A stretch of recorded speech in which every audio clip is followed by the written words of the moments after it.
ମାସର 23 ତାରିଖ ମଧ୍ୟ ପ୍ରଭୁ ଆମମାନଙ୍କୁ ଦେଖିବାକୁ ଦେଲେ। ଆଜି ପୁଣି ସାପ୍ତାହିକ ଶୁକ୍ରବାର ଦିନର ଆମମାନଙ୍କର ଉପବାସ ପ୍ରାର୍ଥନାରେ ଆମ ସମସ୍ତଙ୍କୁ ତାଙ୍କ ନିକଟରୁ ଦେବାକୁ ସାହାଯ୍ୟ କଲେ। ପ୍ରିୟମାନେ, ଯେତେବେଳେ ଆମେ ପ୍ରଭୁଙ୍କ ଉପସ୍ଥିତି ମଧ୍ୟରେ ଆସୁଛୁ, ପବିତ୍ର ଆତ୍ମା ଆମମାନଙ୍କୁ ସବୁବେଳେ ଆମମାନଙ୍କୁ ଦେଖେଇଥାଏ। କାରଣ ଖ୍ରୀଷ୍ଟୀୟ ଜୀବନ ପ୍ରତିଟି ସମୟ ଶିଖିବାର ଦିନ, ଜୀବନ ଆଗକୁ ବଢ଼ିବାର ଜୀବନ। କାରଣ ପରମେଶ୍ୱରଙ୍କର ସତ୍ୟତା ଓ ପରମେଶ୍ୱରଙ୍କୁ ଆମେ ଜାଣିପାରିବା ନାହିଁ। ତାଙ୍କର ଉଚ୍ଚ, ତାଙ୍କର ଦୈର୍ଘ୍ୟ, ତାଙ୍କର ପ୍ରସ୍ଥ, ତାଙ୍କର ମହାନତାକୁ ଆମେ ମନୁଷ୍ୟ କେବେ ବୁଝିପାରିବା ନାହିଁ। ଆମେ ଯେତେ ବର୍ଷ ତାଙ୍କ ସହିତ ଗତି କଲେ ମଧ୍ୟ, ତାଙ୍କ ସାନ୍ନିଧ୍ୟରେ ଆସିଲେ, ବସିଲେ, ଉଠିଲେ ମଧ୍ୟ ଆମମାନଙ୍କୁ ସବୁ ସମୟରେ ଶିଖିବାର ଅଛି। ସେଥିପାଇଁ ମୂଷା ଗୋଟେ କଥା କହିଲେ, କାରଣ ମୂଷା ପରି ପ୍ରଭୁଙ୍କ ସହିତ ମାନେ ଧରାଧରି ହେଇକି ଚାଲିବା ପରମେଶ୍ୱରଙ୍କର ଲୋକ। ସେ କହୁଛନ୍ତି ଯାତ୍ରା ତାର 33 ପର୍ବ 13 ପଦରେ, ତୁମେ ଯଦି ମୋତେ ଅନୁଗ୍ରହ କରିଛ, ସେଇ ଅନୁଗ୍ରହରେ, ସେ ଦୟାରେ ତୁମକୁ ଜାଣିବାକୁ, ତୁମର ଗତିକୁ ମୋତେ ଜାଣିବାକୁ। ଉତ୍ତମ, ମୁଁ ଯେବେ ତୁମ ଦୃଷ୍ଟିରେ ଅନୁଗ୍ରହ ପାତ୍ର ହୋଇଅଛି, ତେବେ ବିନୟ କରୁଅଛି। ମୁଁ ତୁମ ଦୃଷ୍ଟିରେ ଅନୁଗ୍ରହ ପାଇବା ଆଶୟରେ ଯେପରି ତୁମକୁ ଜାଣିପାରିବି, ଏଥିପାଇଁ ଏବେ ତୁମେ ମୋତେ ଆପଣା ଗତି ଜଣାଅ। ପରମେଶ୍ୱରଙ୍କୁ ଜାଣିବା ନିମନ୍ତେ କୌଣସି ବୟସ, କୌଣସି କ'ଣ ହେଉଛି ସମୟ ବା ଡ୍ୟୁରେସନ୍, କୌଣସି ପ୍ରକାର ମାନେ ଜାଗତିକ ଜ୍ଞାନର ଆବଶ୍ୟକ ନାହିଁ। ତାହା ଆମମାନଙ୍କୁ ପରମେଶ୍ୱରକୁ ଜଣେଇ ଦେବ ନାହିଁ। ମୂଷା ପରମେଶ୍ୱରଙ୍କୁ ଆହୁରି ଜାଣିବା ପାଇଁ ସେ ଅଭାବ ଅନୁଭବ କରୁଛନ୍ତି, ନାଇଁ? ଆଜିର ଏ ସୁନ୍ଦର ପ୍ରାତଃ କାଳରେ ମୁଁ ସମସ୍ତଙ୍କୁ ସ୍ୱାଗତ କରୁଛି। ଧ୍ୟାନ ଦେବା, କାରଣ ଆମମାନେ ପ୍ରତିଦିନ ପରମେଶ୍ୱରକୁ ଜାଣିବା ପାଇଁ ତାଙ୍କୁ ପ୍ରାର୍ଥନା କରିବା। କାରଣ ଯେଉଁ ମୂଷା ପରମେଶ୍ୱରଙ୍କ ସହିତ ଅନେକ ଆଶ୍ଚର୍ଯ୍ୟ କାର୍ଯ୍ୟ ମଧ୍ୟ ଦେଇ ତାଙ୍କ ସହିତ ସହଭାଗିତାରେ, ଆଉ ତାଙ୍କୁ ମଧ୍ୟ ଇସ୍ରାଏଲ ନିମନ୍ତେ କେବଳ ଉଦ୍ଧାରକର୍ତ୍ତା ନୁହେଁ, ସେ ହାରଣଙ୍କ ପାଇଁ ପରମେଶ୍ୱର ଦେଇଥିଲେ।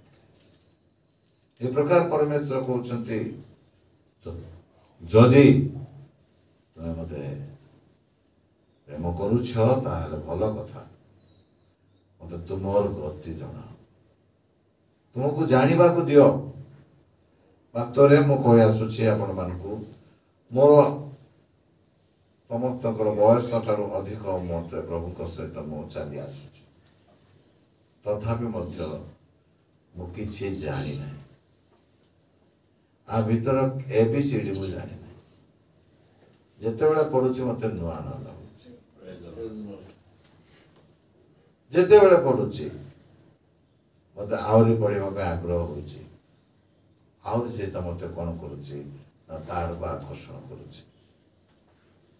ଆମମାନେ ପ୍ରଭୁଙ୍କ ଉପସ୍ଥିତି ମଧ୍ୟରେ, ପ୍ରଭୁଙ୍କ ସାନ୍ନିଧ୍ୟ ମଧ୍ୟରେ ଆମେ ଅଛୁ।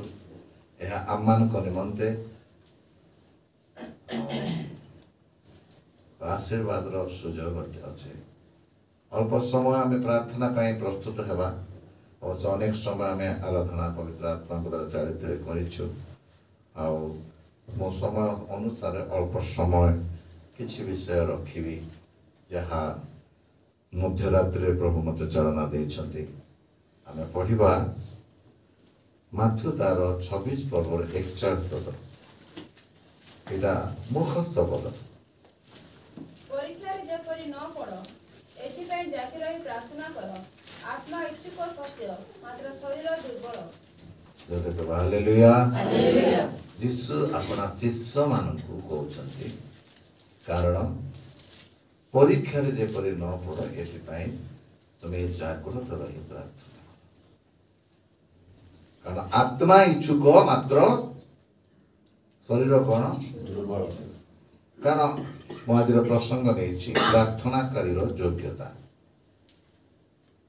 आमे प्रार्थनाकारी योद्धा भाव प्रार्थना परमेश्वर रखिबा पई अपना निमंते परिवार निमंते समाज निमंते मंडली निमंते आमे मध्यस्थित रक्षा कर ठिया होछु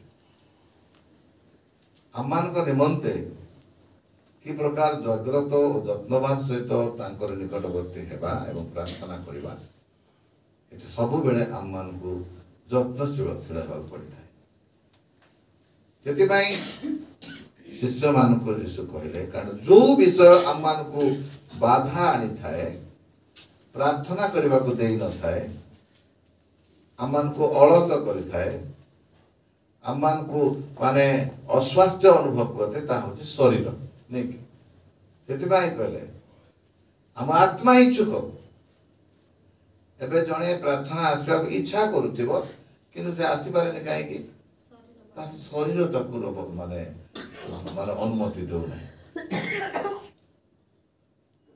से कहले ये निमंते तमें जागृत रही प्रार्थना कारण आमे शरीर अच्छु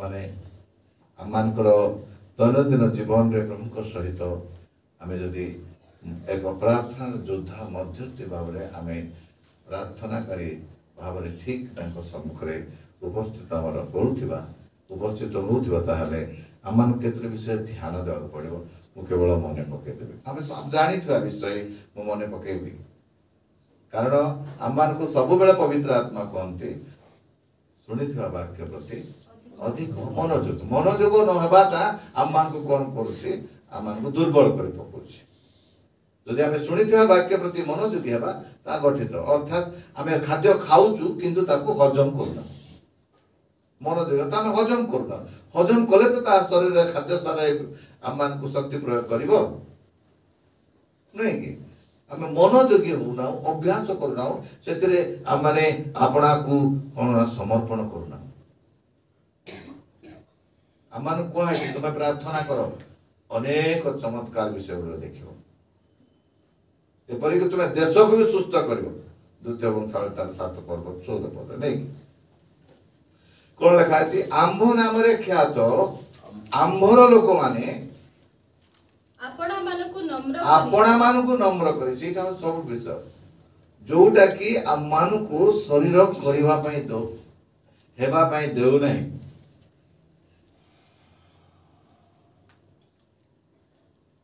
प्रिय मंडली प्रिय प्रभुंकर प्रिय पात्र पात्री माने आमे ए समस्त विषय रे मनोयोगी हेबा कारण हमर आत्मा इच्छुक प्रार्थना करबा पई किंतु आम शरीर आम मान को अनुमति देव ना आमको सपोर्ट करू ना नेटवर्क प्ले फेल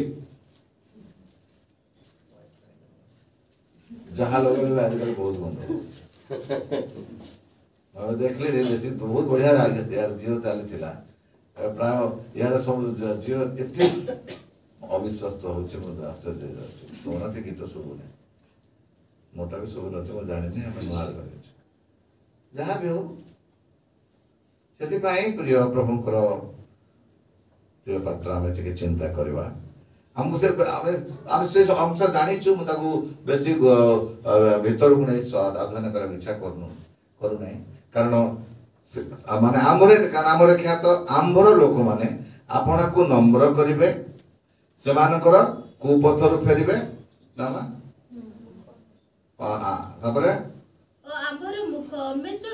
तीन विषय लिखा अच्छी आपना को नम्र करिवे सेमानकर जो समस्त ईश्वर विरुद्ध कार्य गुड़िक से शरीर जीवन अभ्यास अच्छी से सब को से फेरिवे आउ आम निकट प्रार्थना करें ताहले आमे कोन करबा देश को सुस्थ करबा कारण प्रभु कर वाक्य आम को स्पष्ट कहे कारण परमेश्वर कर कान भारी हो जाए ना से शुणी पारती ना नहीं है जिसाय 59 तार 1-2 पद पढ़ा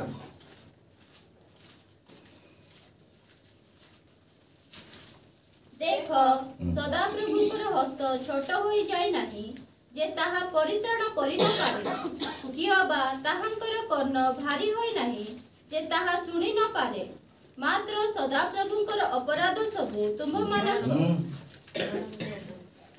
तुमମାନଙ୍କର अपराध सब तुमମାନଙ୍କର तुमମାନଙ୍କ परमेश्वरଙ୍କ ମଧ୍ୟରେ ବିଚ୍ଛେଦ ଘଟାଇ ଅଛି ଓ ତୁମମାନଙ୍କର ପାପ ସବୁ ତୁମମାନଙ୍କ ଠାରୁ ତାହାଙ୍କ ମୁଖ ଲୁଚାଇ ଅଛି एथिपाई से सुनिबे नाही प्रभु को धन्यवाद देउछि वास्तव रे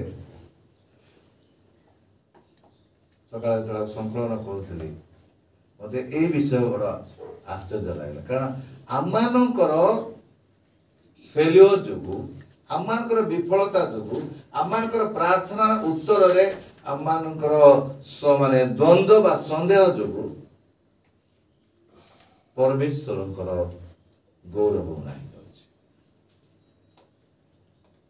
कारण जिसाय को द्वारा परमेश्वर अति बढ़िया कथा कारण सदा प्रभु कौन लेखा अच्छे आधा को ठीक क्या मैंने पकेवा मो सब पढ़ले तो ठीक क्लियर हो देखो सदा प्रभु कर हाथ छोट होई जाई नहीं देख ताहा परित्राण कर न पारे ताहांकर कर्ण भारी होई नहीं जे ताहा सुनी पारे मात्र तुम मानकर अपराध सब तुमମାନଙ୍କର ଓ ତୁମମାନଙ୍କ परमेश्वर ମଧ୍ୟରେ ବିଚ୍ଛେଦ ଘଟେଇଛି ତୁମମାନଙ୍କ ପାପ ସବୁ ତୁମମାନଙ୍କୁ ତାହାଙ୍କ ଠାରୁ ତାହାଙ୍କର ମୁଖ ଲୁଚାଇଛି ଏଥିପାଇଁ ସେ ଶୁଣିବେ ନାହିଁ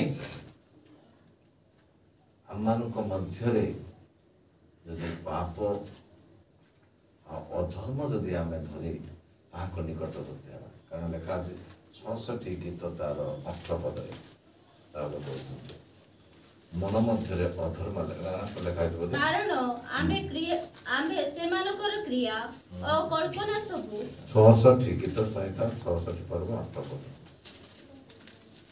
जेबे मु मन मध्य अधर्म को आदर करे तेबे प्रभु मो कथा सुनिबे नाही देखंतु केते स्पष्ट भाव रे दाऊद से जानिथिले जे मु जदी मन मध्य अधर्म धारण धरिछि मु प्रार्थना सुना जीव नाही एठी हमें प्रभु को दोष दे परिबा नहीं तुम्हें काहे की प्रार्थना सुने नहीं काहे की कारण जेते बेले दिन तमाम पास्टर जोसियो बाइबल दिन तमाम आंठू रगड़ी प्रार्थना करूछथि ताको प्रार्थना सुना जाओ इस्राएल पराजय होछि माने आम माने समस्ते इस्राएल बा मंडली सपक्ष रे गोटी गोटी जोसियो नेता माने आमे आज आम मानकर प्रार्थना निवेदन काहे विफल देखा जाउची आमे संतुष्ट न हो आम प्रार्थना उत्तर काहे आमे यथार्थ भाव रे आमे पाउना हूं कारण आम मानक मध्य रे पाप अछि परमेश्वर कहते इस्राएल मध्य पाप अच्छी इस्राएल पाप करछि पहुंचब ना से पहुंचु ना विच्छेद हो जाइछि बाटे रही जाउछि सब ए दोष होछि कोन एते प्रार्थना कराउछि एते उपवास कराउछि एते जहा कराउछि हम ऊपर प्रार्थना सुना जाउ ना दोष पाप बापड़ा परमेश्वर को दुखर विषय प्रेम ने आज यही प्रातः काल आम मैंने प्रार्थना करने को आसीचु एथिपाई आम मैंने यत्नशील होगा कारण परमेश्वर आत्मा मान कहते जीशु निजे कहते जे तुम्हें जागी रही प्रार्थना कर कारण तुम शरीर दुर्बल तुम आत्मा इच्छा कर तुम आसीच किंतु अपना शरीर को देख जो शरीर जरिया तुम्हारा दुर्बलता जो आज प्रार्थना सुना जाए पार आ गोटे अंश लेखा पढ़ा आम मानकर जोहन 9 पर्वर 31 पद कौन लेखा है ईश्वर जे ଏହା ଆମ୍ଭେମାନେ ଜାଣୁ। କିନ୍ତୁ ଯଦି କେହି ଈଶ୍ୱର ଭକ୍ତ ହୋଇ ତାହାଙ୍କର ଇଚ୍ଛା ସାଧନ କରେ ତାହାହେଲେ ସେ ତାର ଏ କଥା ଶୁଣନ୍ତି। ତା କାହା କଥା ଶୁଣନ୍ତି? ପରମେଶ୍ୱର ଈଶ୍ୱରଙ୍କର ଭକ୍ତ ହୋଇ ତାହାଙ୍କର ଇଚ୍ଛା ସାଧନ କରେ। ଈଶ୍ୱରଙ୍କ ନାମରେ ଖ୍ୟାତ ହେଲେ କେବଳ ଯଥେଷ୍ଟ ନୁହଁ, ନମ୍ର ହେବାକୁ ପଡିବ, କୁପଥକୁ ଛାଡିବାକୁ ପଡିବ, ପରମେଶ୍ୱରଙ୍କ ମୁଖ ଅନ୍ୱେଷଣ କରିବାକୁ ପଡିବ। ପରମେଶ୍ୱରଙ୍କ ଭକ୍ତ ହେଇ ଯଦି ଆମେ ତାହାଙ୍କର ଇଚ୍ଛା ମତେ ଆମମାନଙ୍କ ଜୀବନକୁ ଆମେ କାଟୁଥିବା ପ୍ରିୟମାନେ, ଆମମାନଙ୍କ ପ୍ରାର୍ଥନା ନିଷ୍ଫଳ ହେବ ନାହିଁ। ସେ କହୁଛନ୍ତି କଣ? ସେ ହେଲେ ସେ ତାର ପ୍ରାର୍ଥନା ଶୁଣନ୍ତି। ଜିଖର୍ୟ 7 ପର୍ବର 8 ପଦ କିଛି ଅଂଶ ପଢିବା। ଅନନ୍ତର ସଦାପ୍ରଭୁଙ୍କର ଏହି ବାକ୍ୟ ଜିଖର୍ୟଙ୍କ ନିକଟରେ ଉପସ୍ଥିତ ହେଲା। ସୈନ୍ୟାଧିପତି ସଦାପ୍ରଭୁ ଏହି କଥା କହିଅଛନ୍ତି, ଯଥାର୍ଥ ବିଚାର କର। ପ୍ରତ୍ୟେକ ଲୋକ ଆପଣା ଭ୍ରାତା ପ୍ରତି ଦୟା ଓ କରୁଣା ପ୍ରକାଶ କର। ପୁଣି ବିଧବା, ପୁତ୍ରହୀନ, ବିଦେଶୀ ଓ ଦରିଦ୍ରର ପ୍ରତି ଉପଦ୍ରବ କର ନାହିଁ। ଆଉ ତୁମ୍ଭମାନଙ୍କ ମଧ୍ୟରୁ କେହି ମନେ ମନେ ଆପଣା ଭ୍ରାତାର ଅନିଷ୍ଟ ଚିନ୍ତା ନ କରୁ। ମାତ୍ର ସେମାନେ ଶୁଣିବାକୁ ଅସମତ ହେଲେ ଓ ସ୍କନ୍ଧ ଘୁଞ୍ଚାଇ ନେଲେ ଓ ଯେପରି ଶୁଣି ନ ପାରିବେ ଏଥିପାଇଁ ଆପଣା ଆପଣା କର୍ଣ୍ଣ ରୁଦ୍ଧ କଲେ। ହଁ, ସେମାନେ ଯେପରି ବ୍ୟବସ୍ଥା ଓ ସୈନ୍ୟାଧିପତି ସଦାପ୍ରଭୁ ଆପଣା ଆତ୍ମା ଦ୍ୱାରା ପୂର୍ବକାଳର ଭବିଷ୍ୟତ୍ ବକ୍ତା ଗଣର ହସ୍ତରେ ଯେଉଁ ଯେଉଁ ବାକ୍ୟ କହି ପଠାଇଲେ ତାହା ଯେପରି ନ ଶୁଣିବେ ଏଥିପାଇଁ ସେମାନେ ଆପଣା ଆପଣା ଅନ୍ତଃକରଣ ହୀରକ ପ୍ରସ୍ତର ତୁଲ୍ୟ କଠିନ କଲେ। ଏଥିସକାଶେ ସୈନ୍ୟାଧିପତି ସଦାପ୍ରଭୁଙ୍କ ନିକଟରୁ ମହାକୋପ ଉପସ୍ଥିତ ହେଲା। ପୁଣି ସେ ଡାକିବା ବେଳେ ସେମାନେ ଯେପରି ଶୁଣିଲେ ନାହିଁ ତଦନୁସାରେ ସେମାନେ ଡାକିବେ। ମାତ୍ର ସୈନ୍ୟାଧିପତି ସଦାପ୍ରଭୁ କହିଲେ, ଆମ୍ଭେ ଶୁଣିବା ନାହିଁ। ମାତ୍ର ଯେଉଁ ଗୋଷ୍ଠୀଗଣକୁ ସେମାନେ ଜାଣି ନାହାନ୍ତି ସେ ସମସ୍ତଙ୍କ ମଧ୍ୟରେ ଘୂର୍ଣ୍ଣିବାୟୁ ଦ୍ୱାରା ଆମ୍ଭେ ସେମାନଙ୍କୁ ଛିନ୍ନ ଭିନ୍ନ କରିବା। ଏହି ପ୍ରକାରେ ସେମାନଙ୍କ ଉତ୍ତାରେ ଦେଶ ଧ୍ୱଂସସ୍ଥାନ ହେଲା। ତହିଁରେ କୌଣସି ମନୁଷ୍ୟ ତହିଁର ମଧ୍ୟ ଦେଇ ଗମନାଗମନ କଲା ନାହିଁ, କାରଣ ସେମାନେ ରମ୍ୟ ଦେଶକୁ ଧ୍ୱଂସସ୍ଥାନ କଲେ। ଦେଖନ୍ତୁ, ଯଦି ଆମେ ସେଇ ଜିଖର୍ୟ 7 ପର୍ବ ଆରମ୍ଭରୁ ଦେଖିବା, ମୋ ବାଇବଲରେ ଗୋଟେ ହେଡିଂ ଅଛି, କଣ ଲେଖା ଅଛି? ଛଳନା ପୂର୍ଣ୍ଣ। ଯଦି ମୋ ପରି ବାଇବଲ ଅନ୍ୟମାନଙ୍କ ତର୍ଜମା ଅଛି ତାହେଲେ ଛଳନା ପୂର୍ଣ୍ଣ ଉପବାସ। ଏଠି ଆମମାନଙ୍କୁ ଆମେ ଯେପରି ଆପଣାର ସ୍ଥାନ ଆମମାନଙ୍କର ଜୀବନ ଆମମାନଙ୍କର ଉଦ୍ଦେଶ୍ୟ ପ୍ରଭୁଙ୍କ ନିକଟରେ ଆମେ ଖୋଜିବା ପାଇଁ ଯଦି ଆଗ୍ରହ ଅଛୁ ତାହେଲେ ଏ ସ୍ଥାନରେ ଆମେ ଦେଖିପାରୁଛୁ କି ପ୍ରକାର ଭାବରେ ପରମେଶ୍ୱର ଆଜି ଆମମାନଙ୍କରେ ପୁନର୍ବାର ତାଙ୍କର ମନର କଥା କହୁଛନ୍ତି। ଯେଉଁ ସମସ୍ତ ବିଷୟ ନେଇ ଆମେ ଆପଣା ଜୀବନକୁ ସମୀକ୍ଷା କରିବା ଏବଂ ଆମେ କ'ଣ କରିବା? ମଧ୍ୟସ୍ଥି ହେବା, ଏକ ଯୋଗ୍ୟକାରୀ ପ୍ରାର୍ଥନା ମାନେ ଯୋଗ୍ୟ ପ୍ରାର୍ଥନାକାରୀ ହେବା। କାରଣ ଆମେ ଦେଖୁଛୁ 8 ପଦ ଲେଖା ଅଛି, ସଦାପ୍ରଭୁଙ୍କର ଏହି ବାକ୍ୟ ଜିଖର୍ୟଙ୍କ ନିକଟରେ ଉପସ୍ଥିତ ହେଲା। ଯଥା ହେଲା ସୈନ୍ୟାଧିପତି ସଦାପ୍ରଭୁ ଏହି କଥା କହିଅଛନ୍ତି, ଯଥାର୍ଥ ବିଚାର କର। ପ୍ରତ୍ୟେକ ଲୋକ ଆପଣା ଭ୍ରାତା ପ୍ରତି ଦୟା ଓ କରୁଣା ପ୍ରକାଶ କର। ମାନେ ଦେଖନ୍ତୁ କି ପ୍ରକାର ଭାବରେ ଆମମାନଙ୍କର ପଥକୁ ଆମେ କି ପ୍ରକାର ରଖିଛୁ। ଆମେ ଯଥାର୍ଥ ବିଚାର ନ କରି ଆମମାନଙ୍କର ଯଦି ଭ୍ରାତାକୁ ପ୍ରତି ଦୟା ବା କରୁଣା ନ କରିବା, ଆମେ ପରସ୍ପର ପ୍ରତି ଯଦି ଆମମାନଙ୍କର ସମାନ ସହାନୁଭୂତି ନଥିବ, ଆମମାନେ ବାହାରେ ଗୋଟେ ପ୍ରକାର ଜୀବନ ଦେଖାଉଥିବା ଏବଂ ଅନ୍ତଃକରଣ ଆମମାନଙ୍କର କପଟତାରେ ଥିବ, ଏ ସମସ୍ତ ବିଷୟ ଆମେ ପରସ୍ପର ଜାଣିନାହୁଁ। ଆମେ କେବଳ ବାହାର ଆମମାନଙ୍କର ଭାବଭଙ୍ଗ ଦେଖୁଛୁ। ହସିଲେ ହଁ, ଦେଖିଲେ ହସିଲେ ଯାହା ହଉ, ଯଦି ନ ହସିଲେ ତ ପଚାରେନି ବୋଲି କହିବେ, ଆଜି କ'ଣ ତାଙ୍କର ଅସୁବିଧା ହେଇଛି ବୋଲି। କିନ୍ତୁ ଆମେ ହସି ଦଉଛୁ ବୋଲି କିନ୍ତୁ ପେଟରେ କ'ଣ ଅଛି ସେଟା ପ୍ରଭୁ ଦେଖୁଛୁ। ସେଥିପାଇଁ ଆମମାନଙ୍କ ପ୍ରାର୍ଥନା ଶୁଣା ଯିବା ନ ଯିବା ବିଷୟରେ ଆମେ ନିଶ୍ଚିତ ହେଇଯାଉଛୁ। ତାହା କହୁଛୁ କାରଣ ଆମେ କି ପ୍ରକାର ଭାବରେ ଆମେ ବିଚାର କରୁଛୁ ଆମମାନଙ୍କ ଜୀବନରେ, ଆମମାନଙ୍କର ଦୈନନ୍ଦିନ ଜୀବନରେ ଆମମାନଙ୍କର କି ପ୍ରକାର ଈଶ୍ୱରୀୟ ଜୀବନ ଆମେ କ୍ଷେପଣ କରୁଛୁ, ତାଙ୍କର ସନ୍ତୋଷ ଭାବରେ ଜୀବନ କାଟୁଛୁ, ଯାହାକି ଆମମାନଙ୍କୁ କ'ଣ କରେ ତାଙ୍କର ନିକଟରେ ଆମମାନଙ୍କ ପ୍ରାର୍ଥନା ନିମନ୍ତେ ଏକ ଯୋଗ୍ୟତା ଆଣିଦିଏ। କାରଣ ଆମେ ଦେଖୁଛେ କହୁଛନ୍ତି ଉପଯୁକ୍ତ ବିଚାର କରେ। ପୁଣି କ'ଣ କର? ପ୍ରତ୍ୟେକ ଲୋକ ଆପଣା ଭ୍ରାତା ପ୍ରତି ଦୟା ଓ କରୁଣା କର। ବିଧବା, पितृहीन विदेशी दरिद्र प्रति उपद्रव कर नाही तुमମାନଙ୍କ ମଧ୍ୟରୁ କେହି ମନେ ମନେ ଆପଣା ଭ୍ରାତାର ଅନିଷ୍ଟ ଚିନ୍ତା କର ନାହିଁ।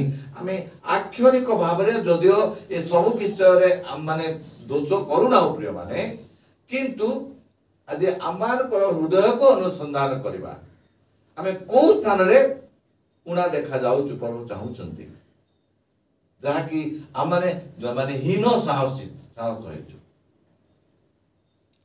ଆମେ ନିଶ୍ଚିତ ହଉନାହୁଁ। ସେଥିପାଇଁ ଅନେକ ସମୟରେ ପ୍ରାର୍ଥନା କରିବାକୁ ଆମମାନଙ୍କୁ କାହାକୁ ଆହ୍ୱାନ କରାଗଲା ବେଳକୁ ଆମେ ପଛକୁ ଦେଉଛୁ, କାହିଁକିନା ଆମେ ନିଶ୍ଚିତ ନୁହଁ ଯେ ଆମେ ପ୍ରାର୍ଥନା କରିବାକୁ ଯୋଗ୍ୟ କି ନାହିଁ। ନାଇଁ ନାଇଁ ସେ କରୁ ଆମର ପ୍ରାର୍ଥନା ପାଇଁ ପ୍ରସ୍ତୁତି ଦରକାର କି? ସେଥିପାଇଁ ଆମେ ଏ ସମସ୍ତ ବାକ୍ୟର ଆଲୋକରେ ଆପଣଙ୍କୁ ଟିକେ ଚିନ୍ତା କରିବା। ପୁଣି କଣ କହୁଛନ୍ତି, ମାତ୍ର ସେମାନେ କଣ କଲେ, ପ୍ରଭୁ ଚାହିଁଲେ ଏଇ କଥା, ତୁମମାନଙ୍କ ମଧ୍ୟରୁ କେହି ମନେ ମନେ ଆପଣା ଭ୍ରାତାର ଅନିଷ୍ଟ ଚିନ୍ତା ନ କରୁ। ମାତ୍ର ସେମାନେ ଶୁଣିବାକୁ ଅସମର୍ଥ ହେଲେ, ସ୍କନ୍ଧ ଘୁଞ୍ଚାଇ ନେଲେ, ଯେପରି ଶୁଣି ନ ପାରିବେ ଏଥିପାଇଁ ଆପଣ ଆପଣା କର୍ଣ୍ଣ କଣ କଲେ, ରୁଦ୍ଧ କଲେ। ମାନେ ଆମେ ସେ ସବୁ କରୁନା, କିନ୍ତୁ ବାକ୍ୟରେ ପ୍ରଭୁ କହୁଛନ୍ତି ଆମେ ଶୁଣିବା ଅର୍ଥ ଜାଣିଛୁ ନେଇକି, ଶୁଣିବା ଅର୍ଥ କଣ, ପାଳନ କରିବା। ଯେ ଶୁଣେ ଏବଂ ପାଳନ କରେ ସେ ପଥର ଉପରେ ନିର୍ମାଣ କରୁଥିବା ଗୃହ ସଦୃଶ। ଶୁଣିବା ଅର୍ଥ ପାଳନ କରିବା। କାନ ତ ଅଛି ଶୁଣୁଛୁ, କିନ୍ତୁ ମାନିବାଟା ହଉଛି ତାର ମାନେ କାର୍ଯ୍ୟ ନା। ସେଥିପାଇଁ ସେ କଣ କହୁଛନ୍ତି, ସେ ମାତ୍ର ସେମାନେ ଶୁଣିବାକୁ ଅସମର୍ଥ ହେଲେ, ସେମାନେ ପାଳନ କରୁନାହାନ୍ତି। ପ୍ରିୟମାନେ ଆମେ ଟିକେ ଏ ସମସ୍ତ ବିଷୟ ଆପଣ ଜୀବନରେ ସମୀକ୍ଷା କରୁ। ପୁଣି ଯେପରି ନ ଶୁଣି ପାରିବେ ଏଥିପାଇଁ ଆପଣ କର୍ଣ୍ଣ ରୁଦ୍ଧ କଲେ। ସେମାନେ ଯେପରି ବ୍ୟବସ୍ଥା ଓ ସୈନ୍ୟାଧିପତି ସଦାପ୍ରଭୁ ଆପଣା ଆତ୍ମା ଦ୍ୱାରା ପୂର୍ବ କାଳର ଭବିଷ୍ୟତ ବକ୍ତାଗଣର ଯେଉଁ ଯେଉଁ ବାକ୍ୟ କହି ପଠାଇଲେ ତାହା ଯେପରି ନ ଶୁଣିବେ, ଏକରେ କର୍ଣ୍ଣ ରୁଦ୍ଧ କରୁଛନ୍ତି, ଦ୍ୱିତୀୟରେ କଣ କରୁଛନ୍ତି, ମାନେ ଅଯୋଗ୍ୟ ପ୍ରାର୍ଥନା କରିବା ନାହିଁ। ଯୋଗ୍ୟ ହେବାକୁ ହେଲେ ମାନେ କାନ ଉନ୍ମୁକ୍ତ କରିବାକୁ ପଡିବ। আর পজিটিভ চিন্তা বিষয় আমি চিন্তা করি, তাহলে কোন করছেন, যেপরি ব্যবস্থা ও সৈন্যাধিপতি সদাপ্রভু আপনা আত্মা দ্বারা, এক ব্যবস্থা দ্বারা সে কথা কইছন্তি, দ্বিতীয়রে তাଙ୍କର আত্মাଙ୍କ দ্বারা ପୂର୍ବକାଳର ଭବିଷ୍ୟତ ବକ୍ତାଗଣର ହସ୍ତରେ ଯେଉଁ ଯେଉଁ ବାକ୍ୟ କହି ପଠାଇଲେ ତାହା ଯେପରି ନ ଶୁଣିବେ ଏଥିପାଇଁ ସେମାନେ ଆପଣା ଆପଣା ଅନ୍ତଃକରଣ, ଖାଲି କାନରୁଦ୍ଧ କରିନାହାନ୍ତି, ଅନ୍ତଃକରଣ ହୀରକ ପ୍ରସ୍ତର ତୁଲ୍ୟ କଠିନ କଲେ। ଭୟଙ୍କର କଥା ପ୍ରଭୁ କହୁଛନ୍ତି, ନାଇଁ କି ଆଉ କିଛି ମିଳିଲା ନାହିଁ କି, ମୁଗୁନି ପତ୍ର ପରେ ବୋଲି କହିଲେ ନାହିଁ, ହୀରକ ପ୍ରସ୍ତୁତ ମାନେ ତାଠୁ ଆଉ ଟାଣ ପ୍ରସ୍ତୁତ, ମାନେ ହୀରାଠୁ ଆଉ ଟାଣ ନାହିଁ କିଛି, କାରଣ ସେଟା କାଚକୁ କାଟେ, ନାଇଁ କି ହୀରାରେ କାଚ କାଟେ ନା। ଦେଖନ୍ତୁ ଆମେ ଜାଣିନାହୁଁ ଆମ ଅନ୍ତଃକରଣ କିଡ଼େ ମାନେ କିଡ଼େ ବଡ଼ ପଥର ହେଇଯାଉଛି ଯେତେବେଳେ ଆମେ ଶରୀର ଉପରକୁ ଆମେ ମାନେ ପ୍ରିୟ କରୁଛୁ, ଶରୀର ବସରେ ଚାଲୁଛୁ, ଶାରୀରିକ ମନା ହଉଛୁ, ପରମେଶ୍ୱରଙ୍କ ବ୍ୟବସ୍ଥାରୁ ଆମେ ବିମୁଖ ହଉଛୁ। ଆମେ ସେ କହୁଛନ୍ତି ସେମାନେ ଆମମାନଙ୍କର ବ୍ୟବସ୍ଥା ଏବଂ ଭବିଷ୍ୟତ ବକ୍ତା ମାନଙ୍କ ଦ୍ୱାରା ଯୋଉ ସମସ୍ତ ଆତ୍ମା ଭବିଷ୍ୟତ ମାନେ କେତେ ବଢିଆ ଲେଖା ହେଇଛି। ପୁଣି ସୈନ୍ୟାଧିପତି ସଦାପ୍ରଭୁ ଆପଣ ଆତ୍ମା ଦ୍ୱାରା ଭବିଷ୍ୟତ ବକ୍ତାଗଣର ହସ୍ତରେ ଯେଉଁ ଯେଉଁ ବାକ୍ୟ କହି ପଠାଇଲେ ସେମାନେ ଯେପରି ସେଟା ନ ଶୁଣିବେ ସେମାନେ ଆପଣ ଅନ୍ତଃକରଣ ହୀରକ ପ୍ରସ୍ତୁତ କଠିନ କଲେ। ଏଥିସକାଶେ ସୈନ୍ୟାଧିପତି ସଦାପ୍ରଭୁ ନିକଟରୁ ମହାକୋପ ଉପସ୍ଥିତ। ସେ ଡାକିବା ବେଳେ ସେମାନେ ଯେପରି ଶୁଣିଲେ ନାହିଁ, ତଦନୁସାରେ ସେମାନେ ଡାକିବେ, ମାତ୍ର ସୈନ୍ୟାଧିପତି ସଦାପ୍ରଭୁ କହିଲେ ଆମ୍ଭେ ଶୁଣିବା ନାହିଁ। ପ୍ରିୟ ପ୍ରଭୁଙ୍କର ପ୍ରିୟ ପାତ୍ର ମାନେ ଆମେ ଆଜି ସୁନ୍ଦର ପ୍ରଭୁଙ୍କ ସାନ୍ନିଧ୍ୟ ମଧ୍ୟରେ ଆମେ ଅଛୁ। ପ୍ରଭୁ ଆମମାନଙ୍କୁ ପ୍ରେମ କରୁଥିବାରୁ ବାରମ୍ବାର ଆମମାନଙ୍କ ମଧ୍ୟରେ କଥା କହୁଛନ୍ତି। ସେ ଆଜି ଆମମାନଙ୍କ ନିମନ୍ତେ ନୀରବ ହେଇନାହାନ୍ତି। ଆଠୁ ଭାଗ୍ୟ ଆମମାନଙ୍କ ପାଇଁ ଆଉ କିଛି ନାହିଁ। ସେ ସେଥିପାଇଁ ପରମେଶ୍ୱରଙ୍କର ପ୍ରସନ୍ନତା ଆମ ପ୍ରତି ଥାଉ ଥାଉ ଆମେ ସମସ୍ତ ବିଷୟରେ ଆମେ ଧ୍ୟାନ ଦେବା ଯଦ୍ୱାରା ଆମମାନଙ୍କ ମଧ୍ୟରେ ପରମେଶ୍ୱରଙ୍କର ଉଦ୍ଦେଶ୍ୟ ଯଥାର୍ଥ ଭାବରେ ସାଧିତ ହେଇପାରିବ। ଆମେ ଯେପରି ମନୁଷ୍ୟ ଆଉ ପରମେଶ୍ୱର ମଧ୍ୟରେ ଯେଉଁ ମଧ୍ୟସ୍ଥି କରିବା ପାଇଁ ପରିବାର ନିମନ୍ତେ ଆଉ ମଣ୍ଡଳୀ ନିମନ୍ତେ ସମାଜ ନିମନ୍ତେ ପ୍ରଭୁ ଆମମାନଙ୍କୁ ଆହ୍ୱାନ କରିଛନ୍ତି, ସେଥି ନିମନ୍ତେ ପ୍ରଭୁ ବାରମ୍ବାର ଏ ସମସ୍ତ ବିଷୟ ନେଇ ଏ ପ୍ରସ୍ତାବ ଗୁଡ଼ିକ ଆମ ସମ୍ମୁଖରେ ରଖୁଛନ୍ତି। ଆଉ ଗୋଟେ ଅଂଶ ଟିକେ ଦେଖିବା, ଯାକୁବ ତାର 5:16 ଗୋଟେ ବଢିଆ କଥା ଲେଖା ଅଛି। ଯାକୁବ କହୁଛନ୍ତି,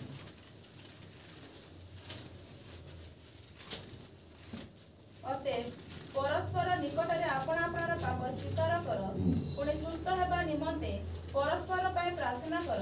ଧାର୍ମିକ ବ୍ୟକ୍ତିର ପ୍ରାର୍ଥନା ଅନେକ କାର୍ଯ୍ୟ ସାଧନ କରିପାରେ। ଧନ୍ୟବାଦ। ଏଇଟା ଆମେ କେତେ ସୁନ୍ଦର କଥା ଦେଖୁଛୁ, ଲେଖା ଅଛି ଯେ ଆମେ ସେଥିରେ ମଧ୍ୟ ଗୋଟେ ବଡ ହେଡିଂ ଦେଖୁଛୁ, ତାର ଆଉ 13 ପଦ ଲେଖା ଅଛି ବିଶ୍ୱାସର ପ୍ରାର୍ଥନା। ପ୍ରିୟମାନେ, ଏ ସମସ୍ତ ବିଷୟ ଆମେ ଟିକେ ଦୃଷ୍ଟି ଆକର୍ଷଣ କରୁ, କାରଣ ଆମେ ପ୍ରାର୍ଥନା କରିବାକୁ ଆପଣମାନେ ଜାଣିଛନ୍ତି ପ୍ରଭୁଙ୍କ ଦୟାରୁ ପ୍ରଭୁଙ୍କ ଅନୁଗ୍ରହରୁ ପ୍ରାର୍ଥନା ଦିନରେ ପ୍ରାର୍ଥନା ବିଷୟ ମୁଁ କହିବା ପାଇଁ ପ୍ରଭୁଙ୍କଠୁ ଅନୁଗ୍ରହ ଲୋଡ଼ିଥାଏ। ତାହା ପୁନରାବୃତ୍ତି ହେଇପାରେ, କାରଣ ଆମମାନେ ଏ ବିଷୟ ନିଶ୍ଚିତ ରହୁ ଯେ ଆମେ କି ପ୍ରକାର ଭାବରେ ପ୍ରଭୁଙ୍କ ନିକଟକୁ ଆସୁଛୁ ଆଉ ତାଙ୍କ ନିମନ୍ତେ ଖ୍ୟାତ ଆଉ ତାଙ୍କ ନିକଟରେ ପ୍ରାର୍ଥନା ମଧ୍ୟସ୍ଥିତା କରୁଛୁ। ସେଥି ନିମନ୍ତେ ପ୍ରକୃତ ଆମମାନେ ଯୋଗ୍ୟ କି ନାହୁଁ, କାରଣ ପ୍ରାର୍ଥନାକାର ଯୋଗ୍ୟତା ବିଷୟ କାରଣ ପ୍ରଭୁ ଶ୍ରୀକୃଷ୍ଣ ମଧ୍ୟ କହିଲେ ତାଙ୍କର ପାର୍ବତ୍ୟ ଦେଶର ପ୍ରଥମ ସ୍ତରରେ ସେ କହିଲେ, ତାର ବୋଧେ 6 ପର୍ବ 5 ପଦଟି ପଢିବା କି ମାଥିବ, ପ୍ରାର୍ଥନା କରିବା ସମୟରେ କପଟୀ ମାନଙ୍କ ପରି ହୁଅ ନାହିଁ, କାରଣ ସେମାନେ ଲୋକ ଦେଖାଇବା ପାଇଁ ସମାଜ ଗୃହ ଓ ଛକ କୋଣରେ ଠିଆ ହୋଇ ପ୍ରାର୍ଥନା କରିବାକୁ ଭଲ ପାଆନ୍ତି। ମୁଁ ତୁମମାନଙ୍କୁ ସତ୍ୟ କହୁଅଛି, ସେମାନେ ଆପଣା ଆପଣା ପୁରସ୍କାର ପାଇଅଛନ୍ତି। କିନ୍ତୁ ତୁମେ ପ୍ରାର୍ଥନା କରିବା ସମୟରେ ତୁମର ଗୁପ୍ତ କୋଠରୀରେ ପ୍ରବେଶ କର, ପୁଣି ତୁମର ଦ୍ୱାର ରୁଦ୍ଧ କରି ଗୋପନରେ ଥିବା ତୁମ ପିତାଙ୍କ ଛାମୁରେ ପ୍ରାର୍ଥନା କର, ଆଉ ତୁମର ପିତା ଯେ ଗୋପନରେ ଦେଖନ୍ତି ସେ ତୁମକୁ ଫଳ ଦେବେ। ପୁଣି ପ୍ରାର୍ଥନା କରିବା ସମୟରେ ବିଜାତୀୟ ମାନଙ୍କ ପରି ଅନର୍ଥକ ପୁନରୁକ୍ତି କର ନାହିଁ, କାରଣ ସେମାନେ ବହୁତ କଥା କହିବାରୁ ସେମାନଙ୍କ ପ୍ରାର୍ଥନା ଶୁଣାଯିବ ବୋଲି ମନେ କରନ୍ତି। ଏଣୁ ସେମାନଙ୍କ ପରି ହୁଅ ନାହିଁ, କାରଣ ତୁମମାନଙ୍କର କଣ ପ୍ରୟୋଜନ ମାଗିବା ପୂର୍ବରୁ ତୁମମାନଙ୍କର ପିତା ଈଶ୍ୱର ତାହା ଜାଣନ୍ତି। ଆମମାନେ ପ୍ରାର୍ଥନା ମାନେ ଭାବୁଛୁ କେବଳ ଆମମାନଙ୍କର ଯୋଉଟା ଆବଶ୍ୟକ ନିଜ ପାଇଁ, ନିଜ ପୁଅ ଝିଅ ପାଇଁ, ନିଜ ପରିବାର ପାଇଁ ଏହା ହିଁ ମାଗିବା ବୋଲି ଜାଣିଛୁ। କିନ୍ତୁ ଆମେ ଯଦି ଏଇ ପାର୍ବତ୍ୟ ଉପଦେଶଙ୍କ ଠାରୁ ଶୁଣିବା ତାହେଲେ ଏ ସମସ୍ତ ବିଷୟ ଆମମାନଙ୍କୁ ଦିଆଯାଇଛି। ଏଇଟା ହଉଛି ଆମେ ନିଶ୍ଚିତ ରହିବା କଥା ପ୍ରଭୁଙ୍କର ସନ୍ତାନ ସନ୍ତତି ଭାବରେ। ଏଇଠି ଆମମାନଙ୍କୁ ମାନେ ପ୍ରକୃତ ଆମେ ପ୍ରାର୍ଥନାକାରୀ ଭାବରେ ଆମମାନଙ୍କର ଯୋଗ୍ୟ କଣ ସେ ଲେଖା ହଉଛି। ଯୋଗ୍ୟତା ପ୍ରାର୍ଥନା କରିବା ସମୟରେ କଣ କରିବ ନାହିଁ, କପଟି ହେବା ନାହିଁ। କାରଣ କପଟି ମାନେ କଣ କାରଣ, ସେମାନେ ଲୋକ ଦେଖାଇବା ପାଇଁ ସମାଜର ଛକ ଠିଆ ହୋଇ ପ୍ରାର୍ଥନା କରିବାକୁ ଭଲ ପାଆନ୍ତି। ମୁଁ ତୁମମାନଙ୍କୁ ସତ୍ୟ କହୁଛି, ସେମାନେ ଆପଣା ଆପଣା ପୁରସ୍କାର ପାଇଅଛନ୍ତି। ୟୁଟ୍ୟୁବ ଯେତେବେଳେ ମୁଁ ଦେଖୁଥିଲି, ଅବଶ୍ୟ ସେ ସମସ୍ତ ବିଷୟ ପ୍ରଭୁଙ୍କ ଅନୁଗ୍ରହ ଆମମାନଙ୍କୁ ରିଭେଲ ହଉଛି ପ୍ରଭୁଙ୍କର ଦୟା ହେତୁ, କାରଣ ସେ ଆଜି ବି ଆମମାନଙ୍କୁ ପ୍ରେମ କରୁଛନ୍ତି। ସେଥିପାଇଁ ପ୍ରଭୁଙ୍କ ଦାସଙ୍କ ଦ୍ୱାରା ଆମମାନଙ୍କ ମଧ୍ୟରେ ସମସ୍ତ ବିଷୟ ପ୍ରଚାରିତ ହୋଇ ଆସୁଛି। ଭାଇ ଜ୍ୟାକ୍ ପୁରାଣଙ୍କର ଗୋଟେ ସର୍ଟ ଭିଡ଼ିଓ ହଠାତ୍ ଦେଖୁ ପ୍ରାର୍ଥନା କେମିତି କେତେ ସମୟ କରିବା କଥା ସେ କହୁଥିଲେ। ଆମେ ପ୍ରାର୍ଥନା ମାନେ ଭାବୁଛୁ ଶୁକ୍ରବାର ପ୍ରାର୍ଥନା ଯିବା ରେଡି ହେଇକି, ଆଉ ସୁଯୋଗ ମିଳିଲା ଘର ଓଷଣାଠୁ ଆରମ୍ଭ କରି ନରେନ୍ଦ୍ର ମୋଦୀ ମଧ୍ୟ ପ୍ରାର୍ଥନା ଅନର୍ଗଳ ପ୍ରାର୍ଥନା ଆମେ କରି ଚାଲୁଛୁ। ଏଇଟା କଣ ପାଇଁ? ବାଳକ ଆମକୁ ପ୍ରଶଂସା କରିବାର ଅଛି, ସେ ବଢିଆ ପ୍ରାର୍ଥନା କରେ। এটা କପଟତା, କାରଣ ଆମେ ପ୍ରାର୍ଥନା ଆତ୍ମା ଦ୍ୱାରା କରିବା କଥା। ଆଉ ଭାଇ ଜ୍ୟାକ୍ ପୁରାଣ ଯେତେବେଳେ ପଦେ ସେ କହିଲେ ପ୍ରାର୍ଥନାର ସମୟ ନାହିଁ, प्रार्थना होची ब्रीदिंग निश्वास प्रश्वास प्रतिटी समय आम निश्वास लापरी प्रभु मन प्रार्थना ताहा मन को गठन करिवो ताहा मन को सिद्ध करिवो ताहा मन को परमेश्वर माने यथार्थ योग्य प्रार्थनाकारी करिवो कारण निरंतर प्रार्थना कर अर्थ को निरंतर हम जीवन में कौन करूछु नहीं के तेरे में लिखा है ना गोटे पद निरंतर प्रार्थना कर प्रे विदाउट सीजिंग ए वर्षटा से नहीं दिले प्रे विदाउट सीजिंग माने निरंतर माने निरवच्छिन्न बंद नहीं आमे प्रार्थना आम हाँ सामुएल 3 टा प्रार्थना करथिले दानिएल 3 टा प्रार्थना करथिले आपण एमते प्रार्थना नहीं करने के आमे से तांको हिसाब को नहीं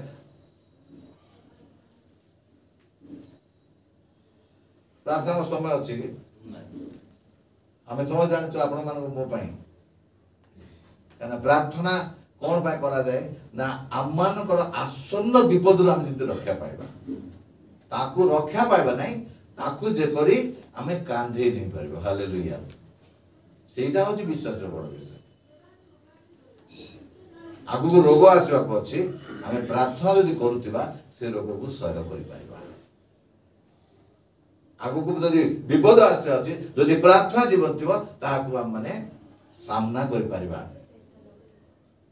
प्रार्थना एक प्रतिरोधक शक्ति प्रिय मन देखुछु तुम कपटी मान पर अनुगल लोक देखा समाज को छक गुण ठिया हो प्रार्थना कर भल पाओ ना मु तुम सत्य कहूँ से माने अपना अपना पुरस्कार पाई माने से माने योग्य नुहति पुणी आ कौन लिखा है प्रार्थना करने समय तुम्हें कौन कर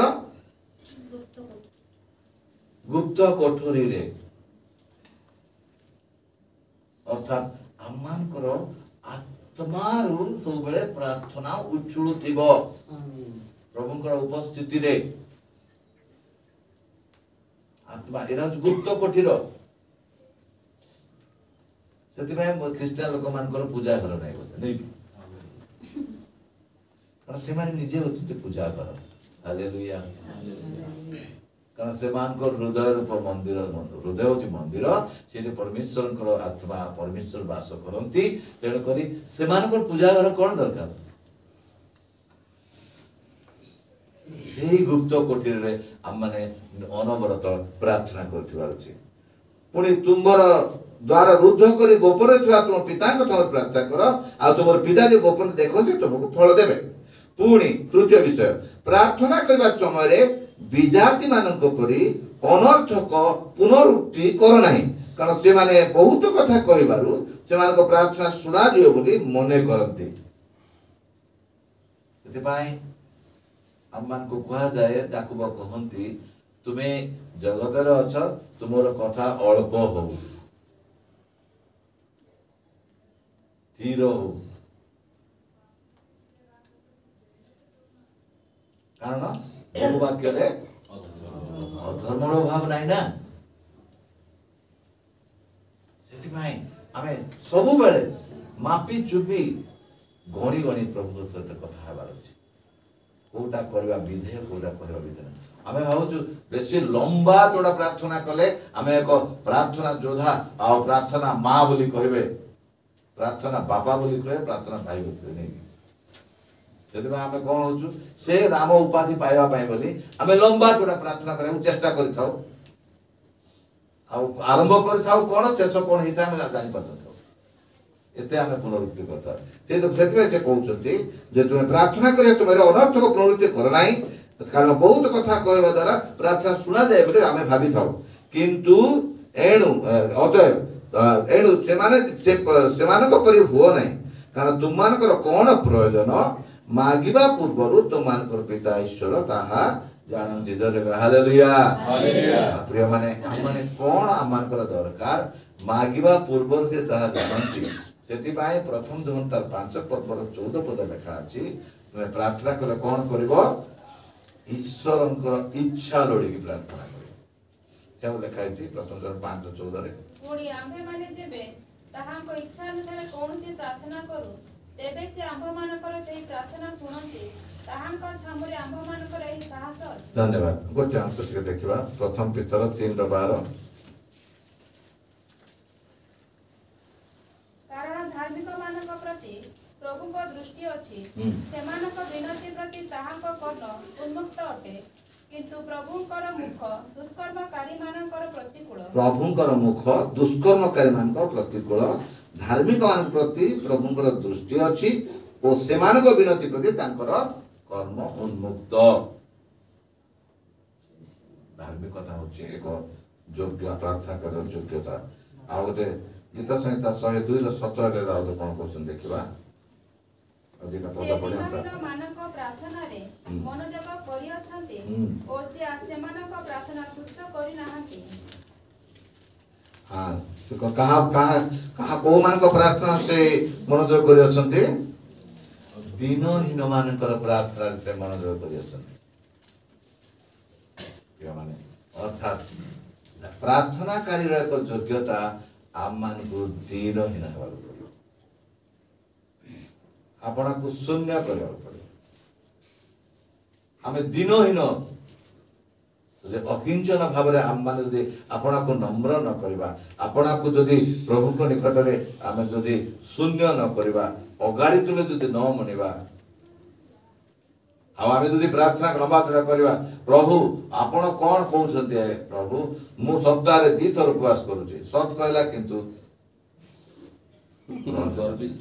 ଗ୍ରହଣ ହେଲାନି, କାରଣ ସେ ଦିନହୀନ ହେଇପାରିଲା ନାହିଁ।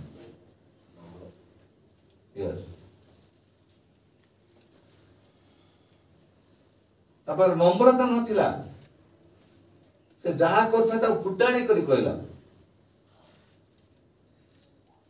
10 ମାସ ଦେଉଛି, ଅମୁକ ଦେଉଛି, ସମକ ଦେଉଛି, ଆର ପରି ନାହିଁ।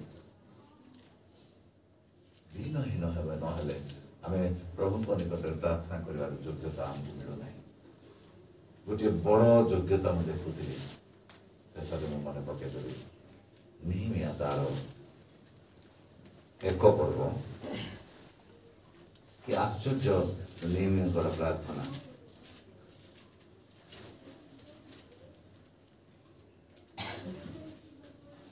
ତାର ମୁଁ ଗୋଟେ ଅଂଶ ପଢୁଛି, ତାର 5 ପଦରୁ ପଢୁଛି, ସମସ୍ତେ ଟିକେ ଧ୍ୟାନ ଦେଇ ଶୁଣିବା, କାରଣ ପ୍ରଭୁଙ୍କର ଆତ୍ମା ଆମମାନଙ୍କ ମଧ୍ୟରେ ଆଉ କଥା କହୁଛନ୍ତି ପ୍ରିୟମାନେ, ଯେ ଆମେ କି ପ୍ରକାର ଭାବରେ ପ୍ରଭୁ ନିକଟରେ ପ୍ରାର୍ଥନା ପାଇଁ ପ୍ରସ୍ତୁତ ହେବା। हे ସଦାପ୍ରଭୁ ସ୍ୱର୍ଗସ୍ଥ ପରମେଶ୍ୱର, ଏହା ଆମେ ସମସ୍ତେ ମନେ ମନେ ପଢିବା ଆଉ ଚିନ୍ତା କରି ଶୁଣିବା, ମାନେ ଧ୍ୟାନ କରିବା, ନିଜକୁ ସେଥିରେ ମାନେ ସମର୍ପଣ କରିବା। ମୁଁ ବିନୟ କରୁଅଛି, ତୁମେ ମହାନ ଭୟଙ୍କର ପରମେଶ୍ୱର ଅଟ, ଯେଉଁମାନେ ତୁମକୁ ପ୍ରେମ କରନ୍ତି ଓ ତୁମର ସବୁ ଆଜ୍ଞା ପାଳନ କରନ୍ତି, ସେମାନଙ୍କ ପକ୍ଷରେ ତୁମେ ନିୟମ ଓ ଦୟା ପାଳନ କରିଥାଅ। ମୁଁ ତୁମ ବିରୁଦ୍ଧରେ ଆମ୍ଭମାନଙ୍କ କୃତ ଇସ୍ରାଏଲ ସନ୍ତାନଗଣର ପାପ ସ୍ୱୀକାର କରି ତୁମ ଦାସ ଇସ୍ରାଏଲର ସନ୍ତାନଗଣ ପକ୍ଷରେ ଦିବାରାତ୍ର ଏହି ସମୟରେ ତୁମ ସାମରେ ପ୍ରାର୍ଥନା କରୁଅଛି। କଣ ସେ ପ୍ରାର୍ଥନା କରୁଛନ୍ତି? କେତେବେଳେ ପ୍ରାର୍ଥନା କଲେ ଯଦି ତାରିଖ ମୁଁ ଏହି କଥା ଶୁଣନ୍ତେ, କାରଣ ଜେରୁସାଲାମ କଣ ହେଇଛନ୍ତି, ସେତେବେଳେ ସେମାନେ କହିଲେ ଯେ କଣ ଜେରୁସାଲାମ ପ୍ରାଚୀର ଭଗ୍ନ ହୋଇଅଛି, ଦ୍ୱାର ସବୁ ଅଗ୍ନିରେ ଦଗ୍ଧ ହୋଇଅଛି, ଲୋକମାନେ ବହୁତ ଦୁଃଖ ଭୋଗ ଅପମାନରେ ଅଛନ୍ତି, ମହା ଦୁଃଖରେ ଅଛନ୍ତି। ଯେତେବେଳେ ନିଜର ଆତ୍ମୀୟ ଲୋକମାନଙ୍କ ବିଷୟରେ, ନିଜର ପରିବାର ବିଷୟରେ, ନିଜର ପରମେଶ୍ୱରଙ୍କର ସେଇ ମାନେ ଗୃହ ବିଷୟରେ ଯେତେବେଳେ ନିହିମିଆ ଶୁଣୁଛନ୍ତି, ପରମେଶ୍ୱର ଗୃହ ମାନେ ମଣ୍ଡଳୀ ମାନେ ହଉଛନ୍ତି ଆମମାନେ ବିଶ୍ୱାସୀ ମାନେ। ପରମେଶ୍ୱର ଆମେ ଯେତେବେଳେ ଏଇ ମାନେ ଆମମାନେ ବିଶ୍ୱାସୀ ମାନଙ୍କ ବିଷୟରେ, ଆମମାନଙ୍କର ତାଙ୍କର ସମସ୍ତ ପରିସ୍ଥିତି ବିଷୟରେ ଆମେ ଜ୍ଞାତ ହଉ, ଆମେ କି ପ୍ରକାର ପ୍ରାର୍ଥନା କରିବା କଥା। ଦିନହୀନ ମାନଙ୍କର ପ୍ରାର୍ଥନା ସେ ପ୍ରଭୁ ଶୁଣନ୍ତି। ଦିନହୀନ ହେବାକୁ ପଡିବ। ସେ କି ପ୍ରକାର ଦେଖନ୍ତୁ, ସେ ଦିନହୀନ ହଉଛନ୍ତି। ସ୍ୱର୍ଗସ୍ଥ ପରମେଶ୍ୱର ବିନୟ କରୁଅଛି, ତୁମେ ମହାନ ଭୟଙ୍କର ପରମେଶ୍ୱର, ଯେଉଁମାନେ ତୁମ ପ୍ରେମ କରନ୍ତି ଓ ତୁମର ସବୁ ଆଜ୍ଞା ପାଳନ କରନ୍ତି, ସେମାନଙ୍କ ପକ୍ଷରେ ତୁମେ ନିୟମ ଦୟା ପାଳନ କରିଥାଅ। ମୁଁ ତୁମ ବିରୁଦ୍ଧରେ ଆମମାନଙ୍କ କୃତ ଇସ୍ରାଏଲ ସନ୍ତାନର ପାପ ସ୍ୱୀକାର କରୁଅଛି। ସେମାନଙ୍କ ସପକ୍ଷରେ ନିହିମିଆ ପାପ ସ୍ୱୀକାର କରୁଛନ୍ତି। प्रार्थना योद्धा भावरे एक योग्य प्रार्थनाकारी भावरे आमको मध्यस्थ रक्षा करिया पड़िबो अन्य मानक निमंते आमको बलि हेबाकू पड़िबो अन्य मानकर पाप आमको जीवन रे अंगीकार करिया पड़िबो स्वीकार करिया पड़िबो मु ठीक प्रभु से एका ठीक नाही सेतमे जे गिरजा आसु नाही ताको एंते रोग आसुची दुख आसुची विभिन्न विभिन्न समस्या रे पडुची मु ठीक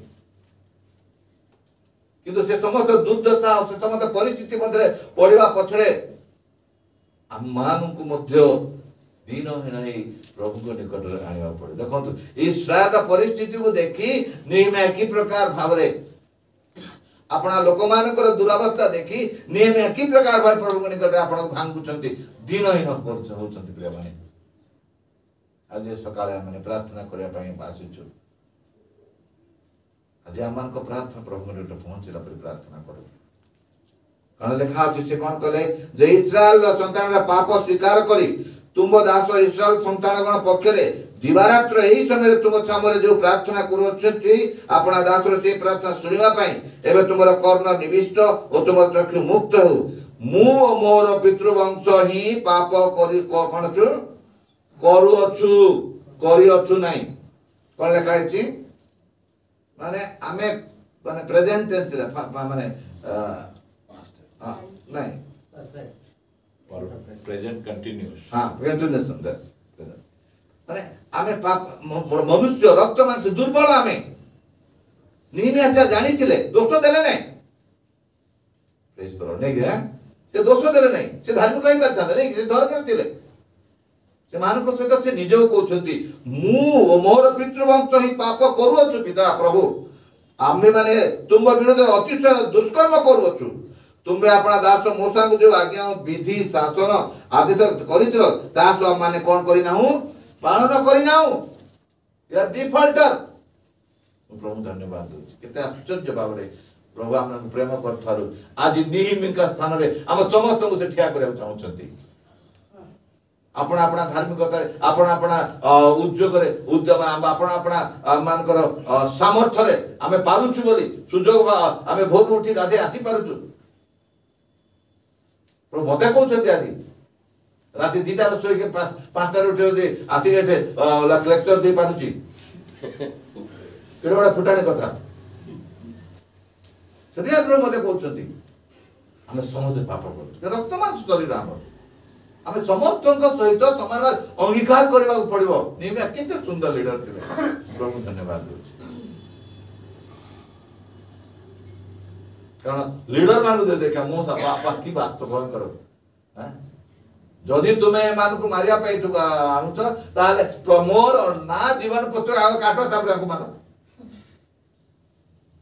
आज हमें सेमती नहले हमें योग्य ही पारो नहीं हम निज निज प्रथम प्रथम सुरक्षा परिवार पाई मंडली पाई हमने एक समाज पाई देश पाई एक योद्धा नहीं पारो देख मत बहुत भल लगला थी बर्तमान मत प्रभु कथा बोलते कारण शासन आदेश कर ता सब हम माने पालन करिना हूं बस एति एथिपाई प्रिय मंडली मैं प्रभु को धन्यवाद देबा से आज मत कथा करछन आमान को प्रेम करछन आ तांको निकट रे किछि कहबा पूर्व हमर निजर परिचय निजर आ स्थान को से चिन्ह दौरान आम से हिसाब से अपना अपना को प्रमुख रखी आम आसतु आग को प्रार्थना कर जड़े